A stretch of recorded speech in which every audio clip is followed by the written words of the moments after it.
Namanda, namanda, namanda, namanda, namanda, namanda. Good morning again, everyone. Really nice to have you all here at this family service. And so I was, just last week, we were talking about maple leaves and other leaves falling during this season and cleaning up, raking up the leaves here in the Bay Area and also at the home in Fayette, Idaho. So we're talking about those kind of activities, and so the leaves are on my mind. So today I have another story, a thought about leaves, and there's a very well-known story about maple leaves falling. Not a story, but a poem, and it says, showing front, showing back, falling maple leaves. Okay. So this poem is written by Ryokan, so a very simple poem, showing front, showing back, falling maple leaves. So Ryokan was a Buddhist monk, Zen tradition, Buddhist monk, and so he lived a very simple life. He could have run a temple, but he instead decided to live in poverty in a real simple life. So he would have very little of his own. There's many stories about his life. His poems are kind of a record of his daily activities, and he'd write about collecting, gathering foods or plants in the forest type of setting, playing with the children in the area, and so reflections, his thoughts as he did these things in his daily life.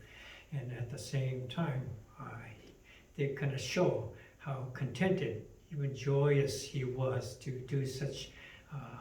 He had very little as far as material possessions, but he had a very rich spiritual life, intellectual life that he enjoyed so much, and he made the choice to live in poverty and not to have these material things.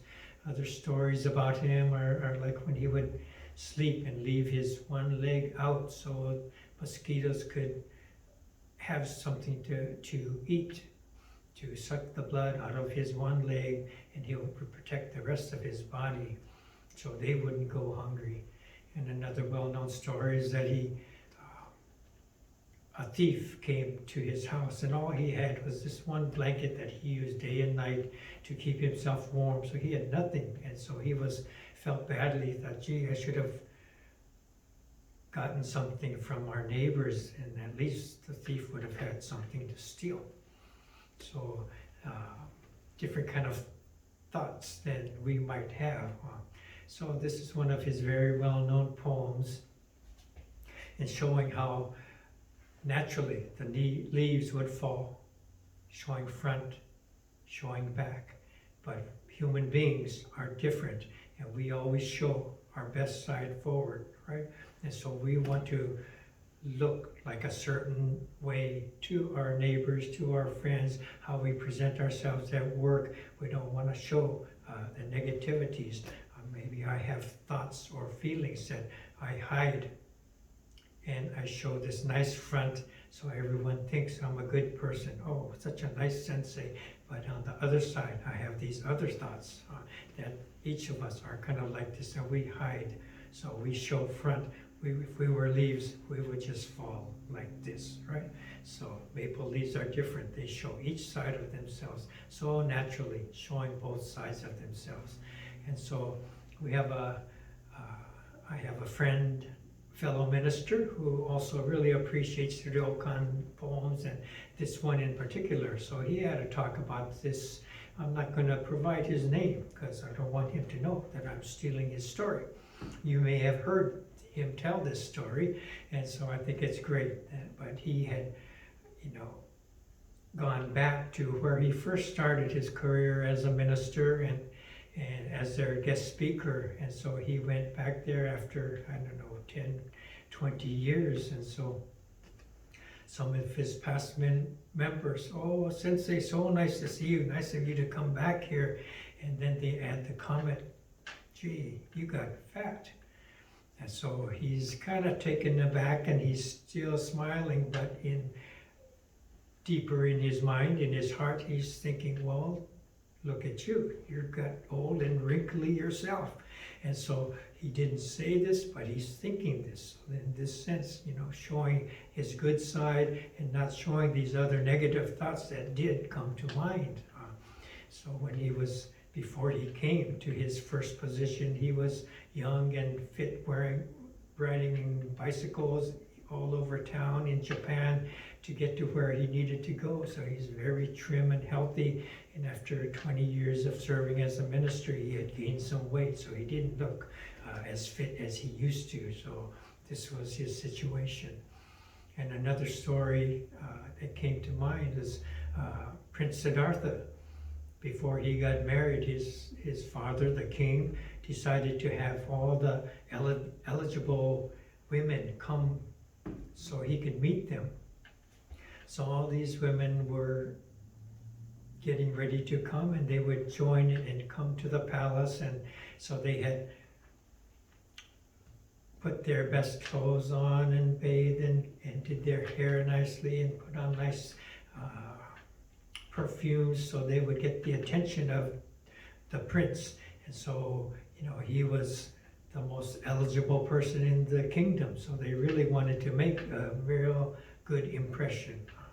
One woman didn't go through all that. She wore simple clothing and just tied her hair back and came kind of just as she usually is.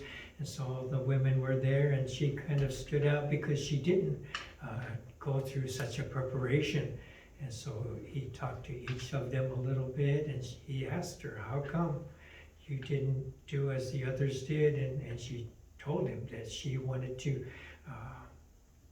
this is how I am, and this is how I look, and I want people to know my true self, and this is how I am in everyday life, and I don't need to put on all these fancy clothings and perfumes and such. I'm not here to impress anyone. And so through that, he was impressed at the words she said and the truths of what she told him. And so she was the person that he chose, became Princess Yasodhara, Prince Siddhartha's wife.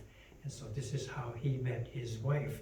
And so she displayed this unpretentiousness and kind of like the maple leaves, right? Showing front, showing back, and not being afraid to do so, and falling from the tree to the ground, showing all sides of ourselves.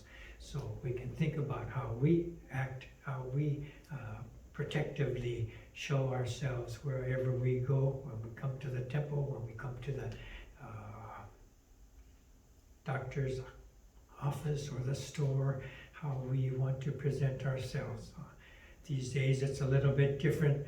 You always see the commercials about Zoom meetings, and people will dress up nicely from the waist up, and on the bottom they have their pajamas on or something. So maybe because of the usage of Zoom, we need another poem about showing top, showing bottom. So anyway, let me read this poem one more time, and we can each reflect upon how we present ourselves in our lives. Okay, this poem from Ryokan: showing front, showing back, falling maple leaves. With that, please join me in Gassho. Namo Amida Butsu, Namo Amida Butsu, Namo Amida Butsu, Namanda, Namanda, Namanda. Thank you again for joining us for this service today. Please come up here and there at your homes to Oshoko, however you have set up to do, with flowers or rocks or marbles. Okay. Let's join together one final recitation of the Nembutsu. Namo Amida Butsu, Namo Amida Butsu, Namo Amida Butsu, Namo Amida Butsu. Thank you for being here. Thank you. One.